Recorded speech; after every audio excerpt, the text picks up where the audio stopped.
श्री राम जय जय राम, श्री राम जय राम। सद्गुरुदेव भगवान की जय। तो महाराज जी, इस पॉडकास्ट में जो सबसे पहला सवाल हमारा आपसे है वो ये कि देखिए, मन चंचल है और लोग मानसिक बहुत सारी परेशानियों से जूझ रहे हैं। की बात स्वीकार कर ले, अमुक व्यक्ति ने ये कह दिया तो इसकी बात स्वीकार कर ले, ये प्रमाण नहीं माना जाता है। और एक बहुत विशेष बात है, हमारे यहाँ भगवान को भी प्रमाण नहीं माना जाता है, हमारे यहाँ वेद को ही प्रमाण माना जाता है। क्या करना है क्या नहीं करना है, किसके साथ हमको कैसा व्यवहार करना है, यह वेद ही प्रमाण होता है। नमस्कार, मैं हूं डॉक्टर चक्षु। जैसा कि आप सब जानते हैं कि इस चैनल के ऊपर हम ऐसा कंटेंट आपके सामने लाने की कोशिश करते हैं जिससे आपका कुछ भला हो सके। तो आज के इस पॉडकास्ट में हम आमंत्रित करते हैं श्रीमद् जगतगुरु महाराज जी, द्वाराचार्य अग्र मलूक पीठाधीश्वर डॉक्टर राजेंद्र दास जी महाराज के परम प्रिय शिष्य श्री धनंजय दास जी महाराज को। स्वामी जी ने अपनी संपूर्ण शिक्षा आचार्य की पदवी श्री संपूर्णानंद विश्वविद्यालय काशी से प्राप्त की है। हमारे स्वामी जी को महाराज जी के चरणों की सेवा का सौभाग्य प्राप्त हुआ और बचपन से ही हमारे स्वामी जी महाराज जी के चरण कमलों में रहे। महाराज जी के ही सानिध्य में रहकर स्वामी जी ने श्रीमद् भागवत, भक्तमाल, गीता एवं जो वेद और पुराण होते हैं ना, उन सभी का पठन एवं पाठन किया है। श्री महाराज जी की ही कृपा से स्वामी जी को श्री रमन रेती वाले महाराज जी, जगत गुरु भगवान श्री राम भद्राचार्य जी महाराज, डॉक्टर अवधेशानंद गिरी जी महाराज जैसे मूर्धन संतों का आशीर्वाद एवं उनका सानिध्य भगवान स्वामी जी को प्राप्त हुआ। इस समय हमारे स्वामी जी आदि वृंदावन कामवन में तीर्थराज विमल कुंड के पास स्थित आदि प्राचीन नरसिंह मंदिर की सेवा में सेवायत हैं और महाराज जी की सेवा के अनुरूप ही वहाँ पर जब भी आप जाएंगे तो आप देखेंगे कि साधु सेवा, संत सेवा, प्रभु सेवा एवं गौ सेवा बहुत अच्छे से हो रही है। इतना ही नहीं, स्वामी जी के प्रयासों से वहाँ पर एक संस्कृत विद्यालय का विकल्प भी बन रहा है। तो आज इस पॉडकास्ट के माध्यम से हम आपको ये बताना चाहते हैं कि अगर आप भी धर्म में विश्वास करते हैं और आप मानसिक या शारीरिक प्रताड़ना झेल रहे हैं, आप बीमारियों से ग्रस्त हैं, तो ऐसे में कैसे धर्म का सहारा लेकर, कैसे सनातन धर्म के साथ में भक्ति का सहारा लेकर आप अपनी परेशानियों से मुक्ति पा सकते हैं और साइंस एवं चिकित्सा पद्धति के साथ में मिलकर आप खुद को स्वस्थ करने के प्रति अपने कदम अग्रसर कर सकते हैं।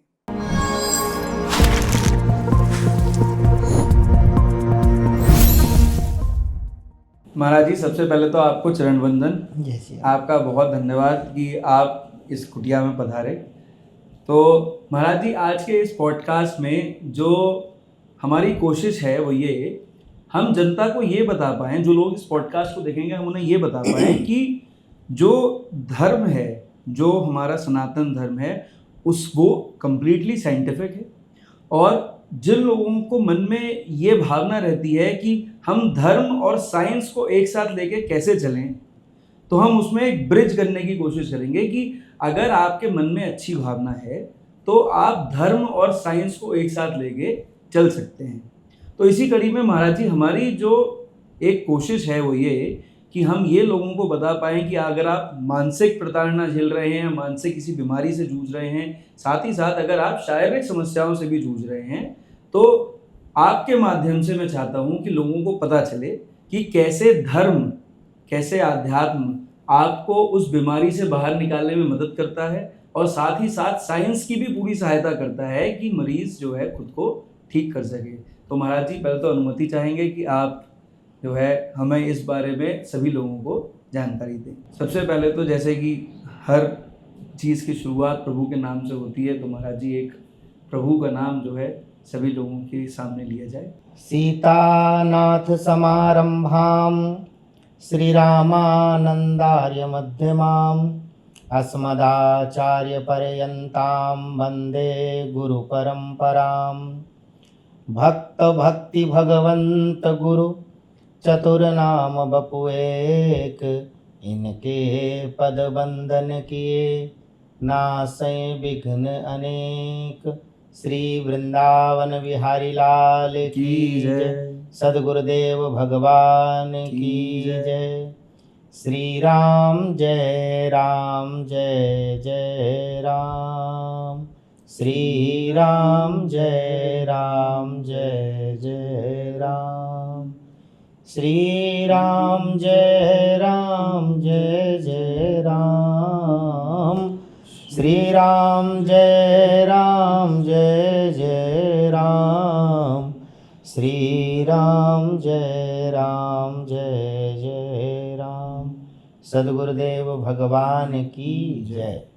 तो महाराज जी, इस पॉडकास्ट में जो सबसे पहला सवाल हमारा आपसे है वो ये कि देखिए, मन चंचल है और लोग मानसिक बहुत सारी परेशानियों से जूझ रहे हैं। एक चिकित्सक होने के नाते मैं अक्सर लोगों को देखता हूं जो मानसिक परेशानियों से ग्रस्त हैं। किसी को एंजाइटी हो रही है, किसी को डिप्रेशन हो रहा है, किसी को अवसाद की परेशानी है, कोई OCD ऑब्सेसिव कंपल्सिव डिसऑर्डर से घिरा हुआ है। तो ऐसे में महाराज जी, क्या हमारे अध्यात्म में, क्या हमारी सनातन संस्कृति में कोई ऐसा समाधान है जो हर कोई कर पाए और इनसे मुक्ति पा पाए? सबसे पहली बात यह है कि आज की जो बात आपने जो कही है उसमें एक विशेष कारण है, वह है मन का ही।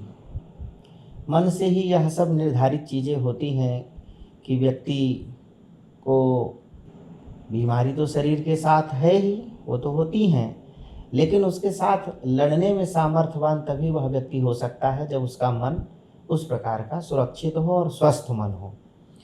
और यद्यपि मन अत्यंत चलायमान है और गीता में अर्जुन भी इस बात को स्वीकार कर लिए और उन्होंने भगवान से यह भी कह दिया कि चंचलम हि मनः कृष्णः प्रमाणि बलवदृणाम तस्याहम निग्रहम मन्ये वायुर सुदुष्करम। मन अत्यंत चंचल है, लेकिन उस मन को भी अगर हम उस मन को एकाग्र कर लें और उसको अपने अनुसार अगर हम चलाने लग जाएंगे तो वह हम उस कार्य में अपने आप से जो सारी लड़ने की सामर्थ्य है और अपने मन को ठीक करने में जो सामर्थ्यवान है वो हो सकता है। अनेक बीमारियां व्यक्ति को तो होती तो हैं, लेकिन उससे लड़ने में सामर्थ्यवान वह तभी होगा जब वह आध्यात्मिक जगत का आश्रय ले। और आध्यात्मिक जगत का आश्रय लेने के लिए वह मन को अपने व्यवस्थित करे, और मन को व्यवस्थित करे तो अभ्यास के द्वारा ही वह मन को अपने एकाग्र कर सकता है। तो अगर मन उसका एकाग्र है तो वह अनेक प्रकार की बीमारियों से वह लड़ भी सकता है और अनेक प्रकार की समस्याओं को वह समाधान भी कर सकता है। जैसे व्यक्ति आज के सबसे बड़ी परेशानी है कि वह डिप्रेशन में है। डिप्रेशन में व्यक्ति स्वाभाविक रूप से जा रहा है आज, तो उसका कारण कहीं ना कहीं मन है और मन को उसने अपने एकाग्र नहीं किया, मन को उसने व्यवस्थित नहीं किया। इसलिए अभ्यास के द्वारा वैराग्य से मन को अपने वह व्यवस्थित करेगा तो वह अपना कार्य अच्छे से कर सकता है। महाराज जी, आज के समय में हम अपने मरीजों को कहते हैं कि कॉर्टिसोल यानी जो एक स्ट्रेस हार्मोन है, यानी आपकी चिंता से उत्पन्न जो एक हार्मोन है जो आपके शरीर के अंदर बीमारियां पैदा करता है, वो भी कहीं ना कहीं चंचल मन, विचलित मन से ही अपना जो है शरीर के अंदर जो उसका प्रभाव है उसे बढ़ाता चला जाता है। तो ऐसे में मन अशांत हो जाता है। तो क्या भक्ति के माध्यम से, क्या जो है सनातन संस्कृति के माध्यम से, ऐसे में हम मरीजों को दवाइयाँ देते हैं, उन्हें बताते हैं कि भाई ये दवाइयाँ आप खाइए, लेकिन क्या हम अपनी संस्कृति, अपने धर्म से उनकी मदद कर सकते हैं, भक्ति से उनकी मदद कर सकते हैं इस अस्थिर मन को कंट्रोल करने में? सबसे पहले तो यह है कि मन हमारा चलायमान क्यों हुआ, मन हमारा चंचल क्यों हुआ। तो उसका कारण है काम, क्रोध, लोभ, मोह, मद, मात्सर, ईर्षा, द्वेष, छल, कपट, दंभ आदि। इन कामनाओं की पूर्ति ना होने पर ही मन चलायमान हो जाता है, वो चंचल हो जाता है। काम की पूर्ति नहीं हुई, कामनाओं की पूर्ति नहीं हुई तो मन में विकृति उत्पन्न हो जाती हैं और वह मन दूषित होने लग जाता है। कामनाओं की पूर्ति नहीं होने पर वह व्यक्ति क्रोध में आ जाता है। हमारी कामना पूर्ति नहीं होती है तो व्यक्ति वो क्रोध में हो जाता है। तो उसका कारण मन है। कामनाओं की पूर्ति नहीं हो तो मन में विकार स्वाभाविक रूप से उत्पन्न हो जाना है, और वह पूर्ति होने के लिए वो अनेक प्रकार के यत्न भी करता है। इसलिए सबसे जरूरी है कि वह अपने आंतरिक जो उसके शत्रु हैं, जो मन के जो शत्रु हैं, काम, क्रोध, लोभ, मोह, मद, मात्सर, ये सब उसके शत्रु हैं, उन शत्रुओं को जीते। और हमारे यहाँ भागवत जी में यह बात, प्रियव्रत जी के प्रसंग में यह बात कही गई है कि कामादि को कैसे जीता जाए। तो सबसे जरूरी है भगवान की भक्ति। भगवान की भक्ति एकमात्र ऐसा साधन है, वह अंधकार से आपको प्रकाश की ओर ले जाने वाली है। तो सबसे अत्यंत आवश्यक है कि आध्यात्मिक जगत का आश्रय लेवे, और तो कामादि शत्रुओं को वह अपने जीत सकता है और वह मन को अपने अच्छा कर सकता है। जैसा कि मैंने वीडियो की शुरुआत में महाराज जी के इंट्रोडक्शन में बताया कि महाराज जी जब भागवत करते हैं तो मन के अंदर की भावनाएं एकदम उद्बोधित हो जाती हैं। मैंने खुद महाराज जी की भागवत सुनी है, और जब महाराज जी जब एकदम भावमय होके भागवत कहते हैं ना, तो कहीं ना कहीं आपके मन के अंदर वो ऊर्जा आने लग जाती है कि आपको महसूस होता है कि आपका अशांत मन बहुत हद तक कंट्रोल हो गया है।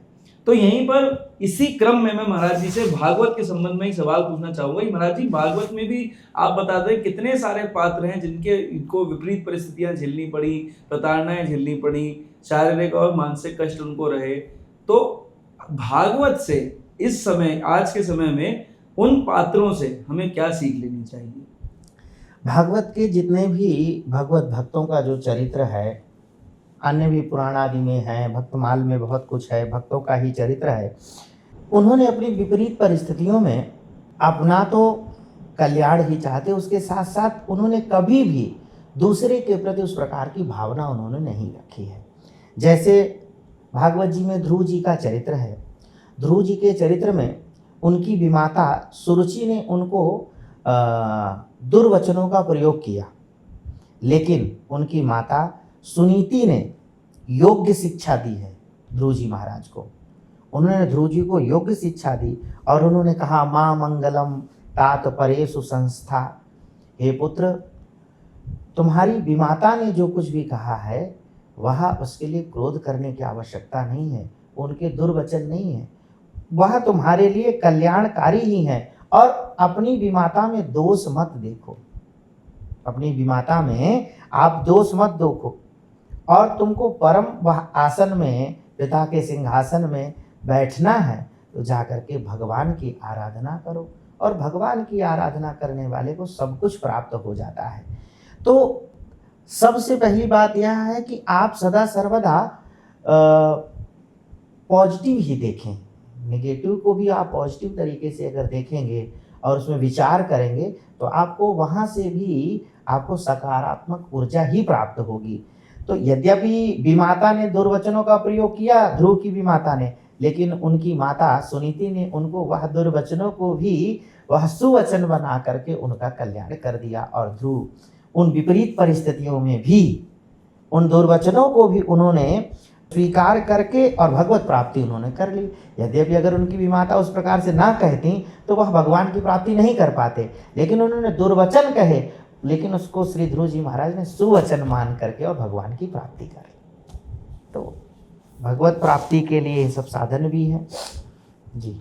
तो महाराज जी, ऐसे में जब मैं जो सवाल मैं आपसे पूछ रहा हूँ कि जवाब दे रहे हैं, तो मन में एक और भावना आई, एक सवाल आया कि कई बार हम कितने सारे मरीजों को देखते हैं जो बहुत विपरीत परिस्थितियों से जूझ रहे हैं, गंभीर बीमारियों से जूझ रहे हैं, लिवर डिसऑर्डर्स की दिक्कत है, किडनी की परेशानी है, कैंसर संबंधी बीमारियां हैं, और ऐसे में कहीं ना कहीं बड़े से बड़े डॉक्टर्स वो कह देते हैं कि देखो हम अपना कर्म कर चुके, अब प्रभु के हाथ में आपके मरीज का बचना। सिमिलरली कोई ऑपरेशन चल रहा है और ऑपरेशन बड़ा गंभीर है, और ऐसे में लोग बहुत अपने डॉक्टरों ने, हम लोगों ने प्रयास करे, लेकिन मरीज के लिए अपने फिर आखिर में कह दिया कि देखो हमने अपने प्रयास कर लिए, अब जो है वो प्रभु के हाथ में है। तो ऐसे में आप उन ऐसे मरीजों से क्या कहना चाहेंगे कि ऐसे में कैसे उन्हें भगवत कृपा मिले जिससे कि वो उन गंभीर रोगों से, उन कष्टों से पार पा सकें?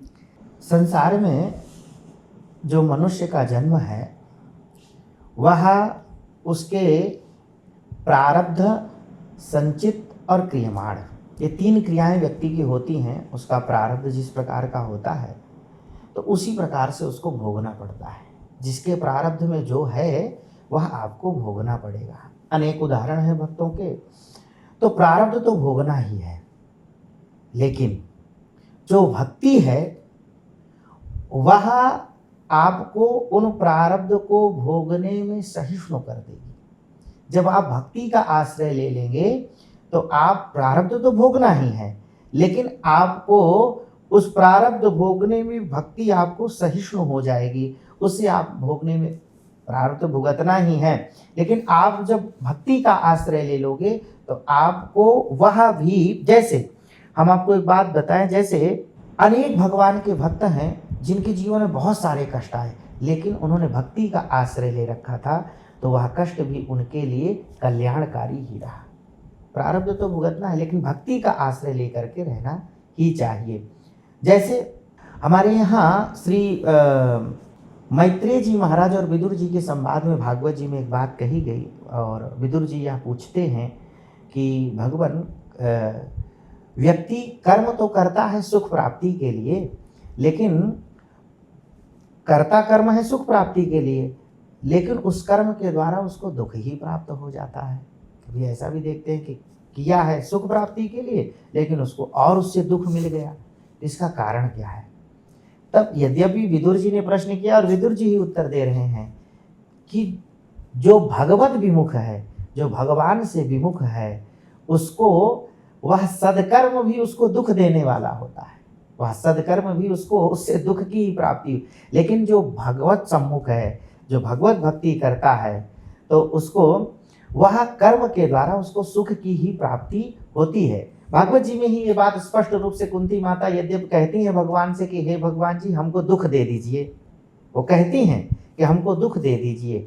विपदा संतु नः सस्वत, वो कहती हैं कि मुझे विपत्ति दे दीजिए, और ऐसी विपत्ति मत दीजिएगा हमारे जीवन में कि जो आज आए और कल चली जाए। वो कह रही है कि शाश्वत विपत्ति चाहिए सदा सर्वदा। क्या वह विपत्ति मांग रही है? नहीं, वह विपत्ति नहीं मांग रही हैं, वो भगवान को मांग रही हैं। क्यों? कहती हैं कि विपदा संतु नः सस्वत तत्र तत्र जगत गुरो भवतो दर्शनम यत् स्यात् अपुनर्भव दर्शनम। भगवान, जब तक हमारे जीवन में विपत्ति थी तब तक आप हमारे साथ थे।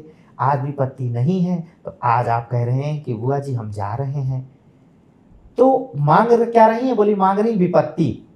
तो हमारी दृष्टि में वो विपत्ति दिख रही है, लेकिन कुंती माता की दृष्टि में वो विपत्ति नहीं है, वो तो श्री कृष्ण को मांग रही हैं कि जब तक विपत्ति थी तब तक आप थे, और आज विपत्ति नहीं है तो आप जा रहे हैं, तो हमको विपत्ति दीजिए।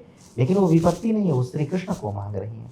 ऐसे ही हमारे जीवन में प्रारब्ध आदि अनुसार जो हमको रोग आदि की प्राप्ति होती है, भुगतना तो है ही, तो उसके साथ में अगर आप भगवत भक्ति का आश्रय ले लेंगे तो उससे हमारा कल्याण अवश्य होगा। तो महाराज जी, जो लोग गंभीर बीमारियों से, अशांत मन से जूझ रहे हैं, और आप उनको, जैसे मैंने जितने अभी तक आपसे प्रश्न पूछे, आपने सभी प्रश्नों में भक्ति के बारे में बात करी, तो क्या कोई ऐसा मंत्र है, क्या कोई ऐसा जप है जिससे करने से भगवत कृपा प्राप्त हो सके, भक्ति का मार्ग जो है व्यक्ति को मिल सके, उसे जो उसकी परेशानियां हैं, जो तकलीफें हैं, उससे उसे निदान मिल सके? अभी तक में जितना भी हमने देखा है, संतों का संग किया है, सदगुरुदेव भगवान का आश्रय जितने समय से ले रखा है, तब से बहुत सारे लोग महाराज जी से यही प्रश्न करते हैं। तो महाराज जी उनको एक श्लोक बताते हैं, और महाराज जी कहते हैं कि भाई एक श्लोक याद कर लो और निरंतर इस श्लोक का जप करते रहो। तो महाराज जी कहते हैं, अच्युतानंद गोविंद नामोच्चारण भेषजात नश्यन्ति सकला रोगा सत्यम सत्यम वदाम्यहम्। महाराज जी कहते हैं इस श्लोक का निरंतर स्मरण करना चाहिए। जिनको वह यह श्लोक नहीं याद है, वह 3 भगवान के नाम है, अच्युताय नमः, अनंताय नमः, गोविंदाय नमः। इन 3 नामों का स्मरण वह अगर जप करता है तो सद्गुरुदेव भगवान के वाक्य हैं, और मुझे पूर्ण विश्वास है उसके रोगों का शमन हो जाता है। तो इसलिए अच्युताय नमः, अनंताय नमः, गोविंदाय नमः, इन नामों का स्मरण करना चाहिए। ये सद्गुरुदेव जो हमारे गुरुदेव हैं, उन्हीं की कृपा है जी। कि जो लोग मुझसे ऑनलाइन परामर्श लेते हैं या जो अस्पताल में आके दिखाते हैं, तो मेरे प्रेस्क्रिप्शन का जो पैड है जी। जिसमें दवा लिखता हूँ, उस पे भी सबसे ऊपर मैंने हरि चरणम लिखा है। जी। तो हरि शरणम मैंने देखा, गुरुदेव भगवान जो है जी। वो हरि शरणम बोलते हैं कि हम हरि की शरण में, हम प्रभु की शरण में जी, हैं। जी। तो वो उनकी शरण उन मरीजों को मिले, उन रोगियों को मिले, तो वो चाहे किसी भी धर्म से हो, किसी समुदाय से हो, वो केवल यही भावना से वो प्रिस्क्रिप्शन, वो पर्चा दिया जाता है। महाराज जी, पॉडकास्ट की शुरुआत में मैंने आपसे जो एक प्रश्न पूछा था, उसमें आपने कुछ विकारों के बारे में मुझे बताया। जी। तो अगर कोई मनुष्य बीमार है और जैसा कि हमारी सनातन संस्कृति में, धर्म में कुछ नियम हैं, पूजा पाठ के नियम हैं, भोजन के नियम हैं, और जो विकारों के आपने चर्चा करी, तो अगर हम साइंटिफिकली उनको देखेंगे तो क्या वास्तव में उन विकारों से दूर रह के और उन नियमों का पालन करके कोई मनुष्य स्वस्थ रह सकता है?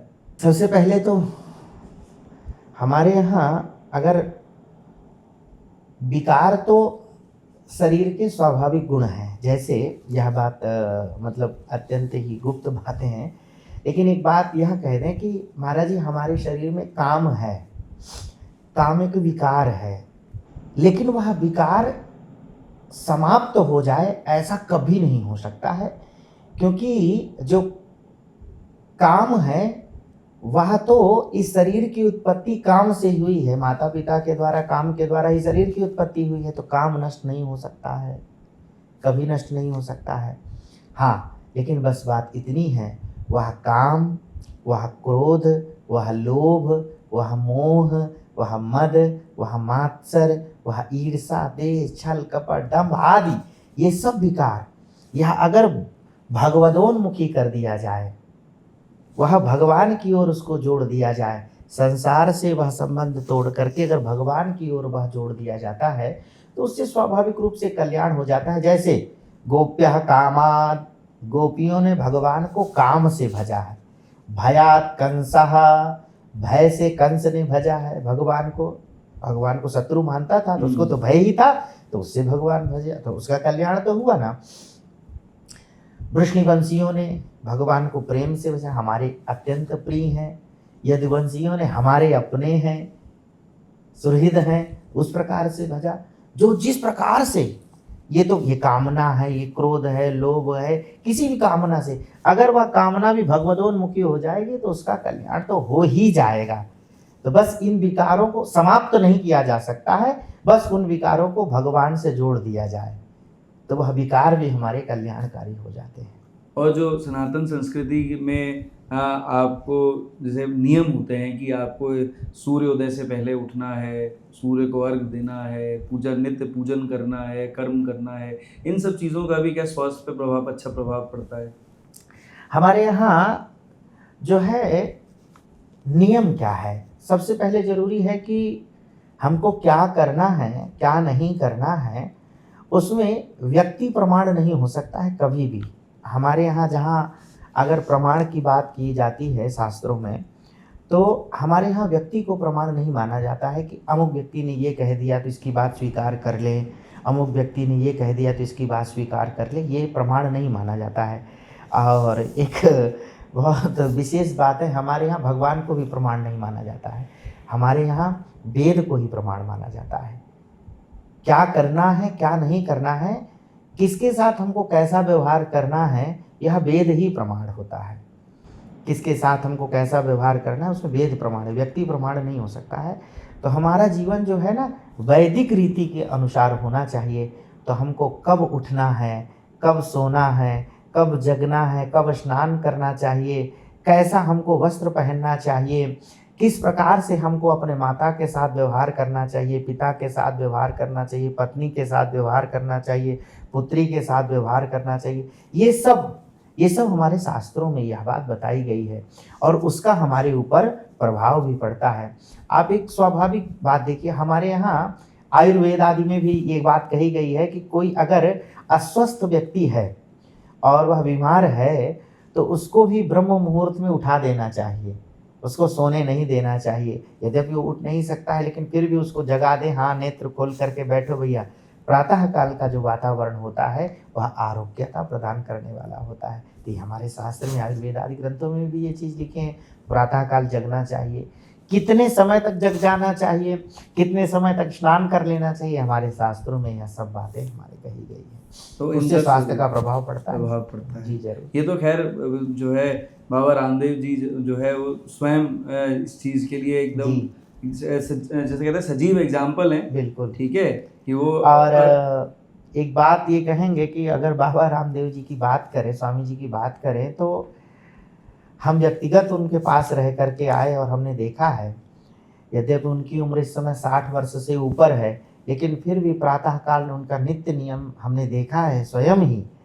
यह कोई अतिशयोक्ति नहीं है कहने की, 3 बजे प्रातःकाल से लेकर के रात्रि के 9-10 बजे तक निरंतर वो कार्य में अग्रसर रहते हैं और उसी प्रकार से स्वस्थ हैं। तो वह उन्होंने वैदिक रीति से अपना वह जीवन जी रहे हैं, उसी प्रकार का उनका आहार आदि है, उसी प्रकार की उनकी दिनचर्या है, उसी प्रकार से तो वो स्वस्थ रहते हैं। और मैं अभी आप सभी लोगों को बता दूं कि जो है हमारे महाराज जी बीच में अस्वस्थ थे, तो स्वामी रामदेव जी ने स्वयं लग के महाराज जी को स्वस्थ करने के लिए, और बड़े महाराज जी वो भी अस्वस्थ थे, उनकी भी पूरी सेवा करी, उन्हें स्वस्थ करने के लिए भरपूर कोशिश करी। और देखें महाराज जी का इस समय जो मुस्कुराहट है, जो इस समय आप उनके शरीर देख रहे हैं, तो आप जैसे महाराज जी बता रहे हैं वो स्वयं देख कर आए स्वामी रामदेव जी को, और ये वो प्रेरणा स्रोत है। बिल्कुल, वो प्रेरणा स्रोत है कि सात्विक जीवन जीने से कितना सात्विक जीवन जो वह जी रहे हैं। मैंने उनका आहार भी देखा है, बहुत सूक्ष्म उनका आहार है,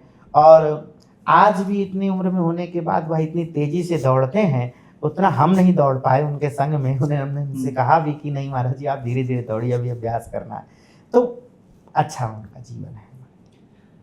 महाराज जी जो हमारा युवा वर्ग है ना जी, आप जो विकारों की बात कर रहे थे, वो भी अवसाद से, मदिरापान से, गुस्सा से, ईर्ष्या से परेशान रहते हैं। हम आए दिन देखते हैं कि ना सिर्फ पुरुष बल्कि महिलाएं भी, जो युवा महिलाएं हैं वो भी बहुत परेशान रहते हैं। और कितने हम केसेस सुनते हैं कि किसी ने किसी को मार दिया है, किसी ने किसी का एक्सीडेंट कर दिया है, किसी ने गाड़ी चढ़ा दी है।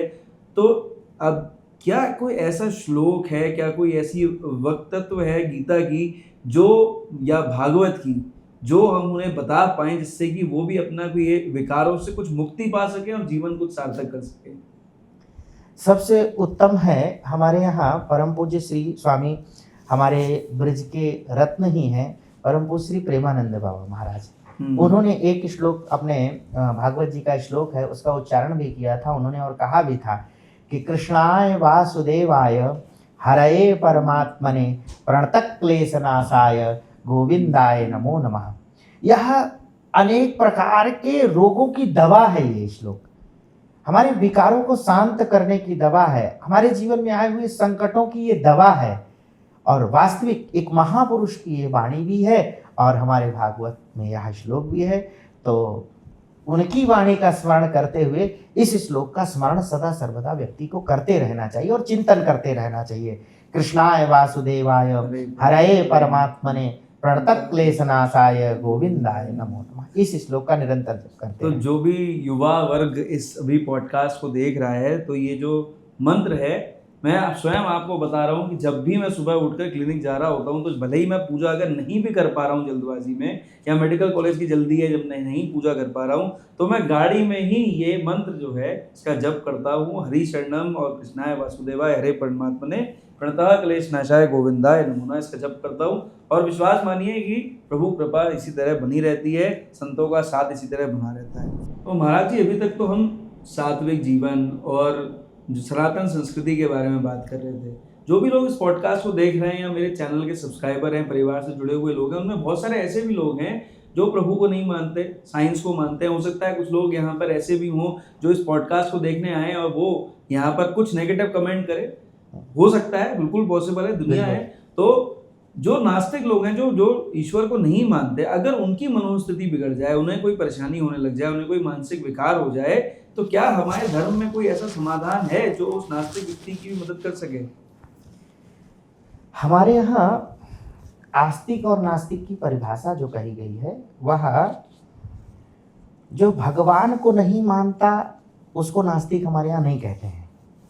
जो भगवान को नहीं मानता उसको नास्तिक हमारे यहाँ नहीं कहते हैं, अथवा जो भगवान को मानता है उसके वास्ते, ऐसा नहीं है।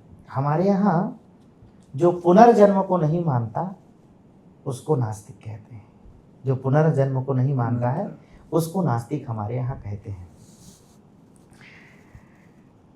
जहां पर नास्तिकता व्यक्ति के हृदय में आ जाती है अथवा जहां विजातीय का चिंतन होने लग जाता है व्यक्ति के अंदर में, वहां ईर्ष्या उत्पन्न हो जाती है। स्वाभाविक रूप से वह ईर्ष्या करने लग जाता है और ईर्ष्या होने के बाद फिर तो उसके अंदर स्वाभाविक रूप से ही गड़बड़ी आ ही जाती है। जहां ईर्ष्या उत्पन्न हो जाती है वहां गड़बड़ी आ ही जाती है।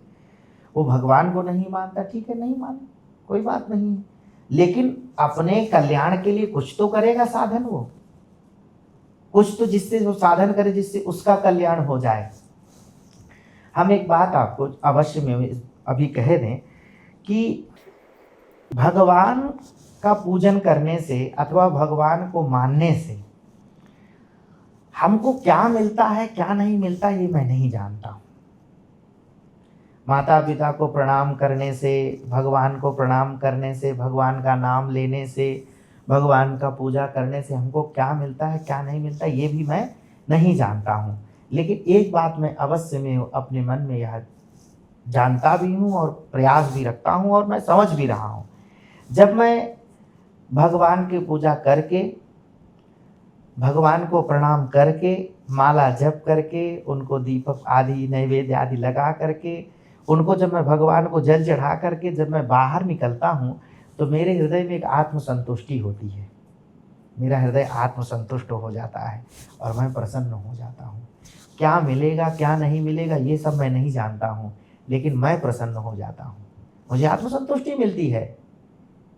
मानना ना मानना एक विषय अलग है, और क्या मिलेगा क्या नहीं मिलेगा, हाँ, लोग बहुत सारे लोग ये भी कहते हैं पत्थर पूजने से क्या मिलेगा, क्या मिलेगा क्या नहीं मिलेगा ये तो मैं समझता भी नहीं हूँ, मुझे चाहिए भी नहीं।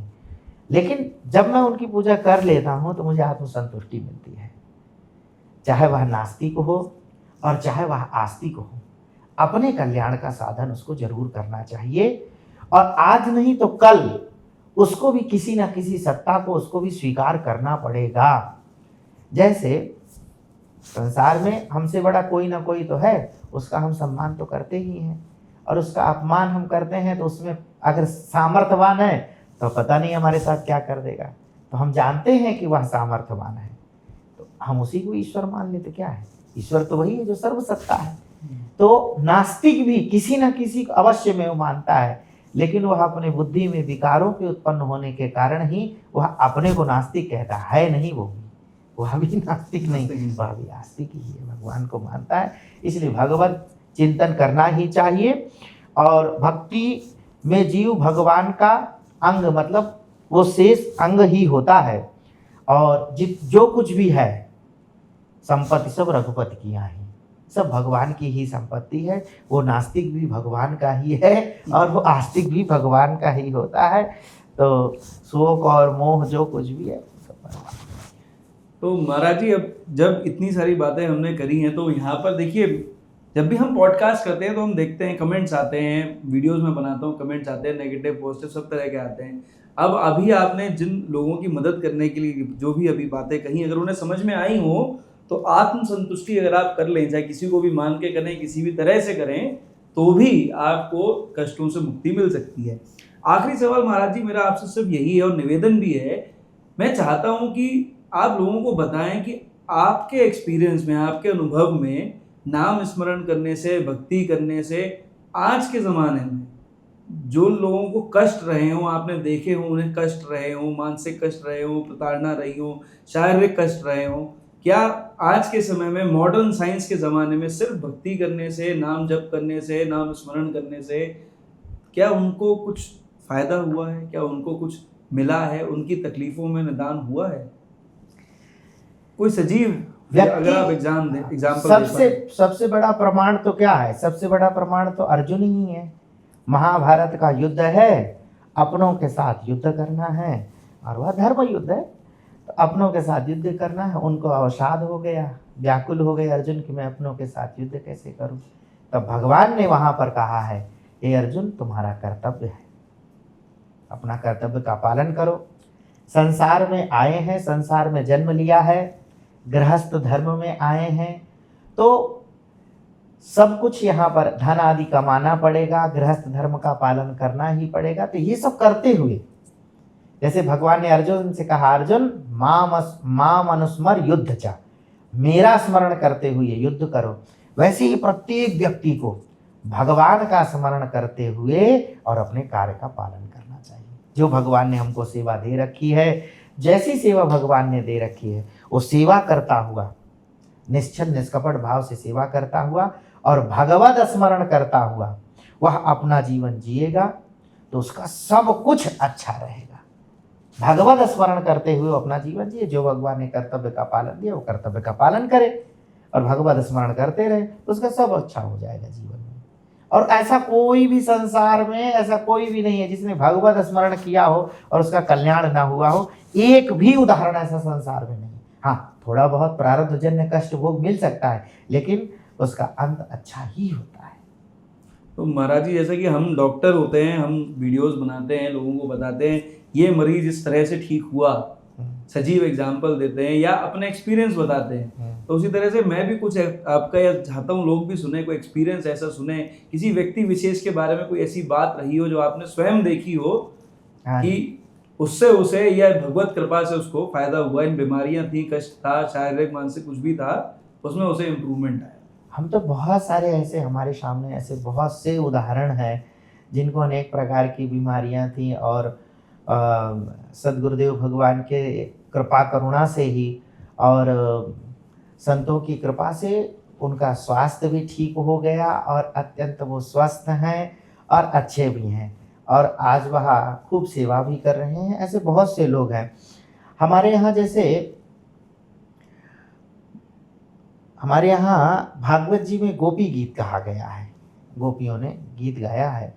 तो उस गोपी गीत के अंत में यह बात कही गई है कि जो भी यह गोपी गीत को पढ़ता है उसके हृदय रोग समाप्त हो जाते हैं, हृदय को विकार समाप्त हो जाता है। लेकिन हमने ऐसा देखा है, पूज्य सद्गुरुदेव भगवान के पास में एक महात्मा, बड़े उच्च कोटि के महापुरुष महाराज जी उनको गुरु रूप ही मानते हैं और उनका आश्रम भी बुंदेलखंड में और ओरछा के पास में आश्रम है। तो उन महाराज जी को हृदय की शिकायत थी, उनको हार्ट की बीमारी थी। तो पूज्य श्री दादा गुरुदेव भगवान ने उनसे कहा कि आप इसका पाठ किया करिए। तो जब वो पाठ किए, कुछ दिन तक उन्होंने पाठ किया, गोपी गीत का पाठ कर रहे थे और थोड़े ही समय बाद जब उन्होंने चेकअप कराया तो उनकी वो शिकायत समाप्त हो गई और वह एकदम स्वस्थ हो गए। तब वह कहते भी थे कि हमको महाराज जी की कृपा से हमारा यह स्वास्थ्य ठीक हो गया। तो अनेक प्रकार की बीमारियां इस प्रकार से ठीक हो जाती हैं और भगवत कृपा हो और फिर हम औषधियों का आश्रय भी ले लें तो जरूर अवश्य में हो, फिर दोनों कार्य एक साथ चलते हैं और अच्छा रहता है। तो महाराज जी, जो जिस तरह की पॉजिटिव बातें महाराज जी ने करी हैं, बहुत सारे लोग अभी यहाँ पे ये भी कमेंट करने वाले हैं महाराज जी की एक पेपर लेके मैं बैठा हूँ, एक पेपर लेके आप बैठे हैं, मैंने सवाल लिखे हैं, आपने जवाब लिखे हैं। लेकिन देखिए, आप एक बात समझिएगा कि जब भी कभी हम पॉडकास्ट करते हैं, कुछ विचारों का विमर्श करते हैं, तो हमारी कोशिश ये होती है कि हम बहुत पॉइंट टू पॉइंट बात करें। तो मैंने महाराज जी से निवेदन किया था कि महाराज जी, मेरे मन के ये कुछ सवाल हैं जो मैं चाहता हूँ कि जिसका जवाब आप दें और थोड़ा दो टूक कहें, क्योंकि जब ज्ञान अथाह होता है तो कभी कभी हम बात बताते बताते भी पॉइंट से हट जाते हैं। तो ये महाराज जी की बड़ी कृपा है कि महाराज जी ने कहा कि नहीं, समय व्यर्थ नहीं करेंगे और बिल्कुल स्वेच्छा से पॉइंट टू पॉइंट चर्चा करेंगे। तो आप हमें बताओ और हम वो बातें जो है आप सबके सामने रखेंगे। तो जो भी लोगों को ये लग रहा हो कि वो पेपर रखा है उस महाराज जी से पढ़ रहे हैं, वो पढ़ नहीं रहे हैं, वो केवल आपकी मदद करना चाह रहे हैं कि कम समय में आपको वो ज्ञान मिल जाए, वो रास्ता मिल जाए जिससे कि भगवत कृपा मिल जाए और आपकी जो तकलीफें हैं उसको कहीं कुछ ना कुछ आप कम कर सकें। तो इस पॉडकास्ट का जो मुख्य उद्देश्य था वो ये था कि एज अ डॉक्टर, आपने देखा है मेरे चैनल का नाम श्री राधे होम्योपैथी है, तो मैं राधे में विश्वास करता हूँ, मैं हरि शरणम में विश्वास करता हूँ, मैं प्रभु में विश्वास करता हूँ, आस्तिक व्यक्ति हूँ, मैं सद्गुरुदेव संतों का आदर करता हूँ। मैं ये चाहता था कि आप लोग समझें कि सनातन संस्कृति और जो संतों का आश्रय है कितना बड़ा होता है। और जब आप साइंस से रिलेट करेंगे तो सिर्फ देखिए, हम दवा दे सकते हैं, हम दवा लिख के दे सकते हैं, हम दवा खा सकते हैं, पर जब तक आपके मन में पॉजिटिविटी नहीं आएगी तब तक आप उन विकारों से बाहर नहीं निकल सकते। तो महाराज जी आपसे एक निवेदन है कि अंतिम में, इस पॉडकास्ट के अंतिम क्षणों में आप कुछ ऐसी बात उन श्रोताओं को, उन व्यूअर्स को बता दें जिससे कि वो अपनी मन की नेगेटिविटी को हटाकर मन में पॉजिटिविटी ला पाए, अपनी बीमारियों से दूर हो पाए। सबसे विशेष बात यह है कि जो भगवत स्मरण करता है, भगवान का जो स्मरण करता है, उसके कल्याण में किसी भी प्रकार से कोई बाधा नहीं है। प्रारब्धजन्य रोग शरीर में उत्पन्न होते हैं तो वो समाप्त भी हो जाते हैं। ऐसा नहीं है कि कोई रोग सदा सर्वदा ही रहेगा। कुछ उत्पन्न हुआ है तो प्रारब्ध के भोग है, भुगतना है। तो उसके लिए किसी भी व्यक्ति को परेशान होने की आवश्यकता नहीं और निश्चिंत रहे और भगवत स्मरण करता रहे, भगवान का स्मरण करता रहे। और जिसने अपने जीवन में भगवत स्मरण किया है, जिस किसी ने भी भगवान का नाम लिया है, उसका कल्याण अवश्य में हुआ है। ऐसा कोई भी एक उदाहरण नहीं है संसार में जिसने भगवान का नाम लिया, भगवत स्मरण किया, विश्वास रखा, श्रद्धा रखा और उसका कल्याण नहीं हुआ। ऐसा कोई भी एक उदाहरण संसार में नहीं हो सकता है भी नहीं।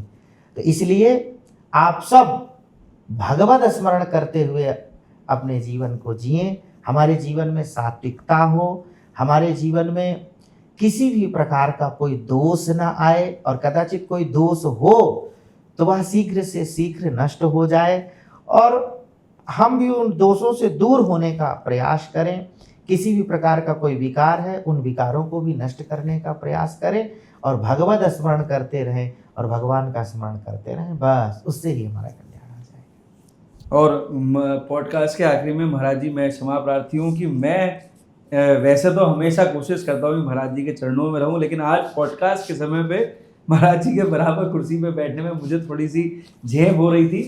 पर महाराज जी ने कहा कर्म जब करते हैं तो ये सब चीज़ें नहीं सोचनी चाहिए। कर्म जब आप कर रहे हैं तो आप कर्म कीजिए, अच्छे मन से कीजिए। अच्छे मन से करेंगे तो सबका कल्याण होगा, भगवान नाम लेंगे तो सबका कल्याण होगा। तो महाराज जी, इन सभी चीज़ों के लिए, इस पॉडकास्ट में बात करने के लिए, इतनी चीज़ें बताने के लिए, दूसरों के दुख दूर करने के लिए, उन्हें कष्टों से मुक्ति पाने में मदद के लिए आपका बहुत बहुत धन्यवाद। आपका चरण बंदन। जय श्री राम। हरीश।